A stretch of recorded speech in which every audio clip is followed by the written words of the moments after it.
Hi, here's NFA. My name is Bogdan and today I'm gonna teach you how to take pictures of your artworks masterpieces. Firstly, I want to say that we accept pictures of your artworks only in a high resolution, at least 1080p in JPEG format. Most of the modern mobile phones has the camera which can easily take the pictures in this resolution. That's why we're gonna use the smartphone now, but you also can use professional DSLR camera. Next, you need an easel. You put your art here, right in front of the camera.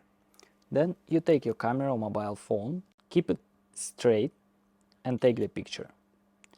After that, you need to crop the picture and remove all unwanted objects. If your picture in the frame or under the glass is acceptable, but take care of the light and the edges of the art. Done.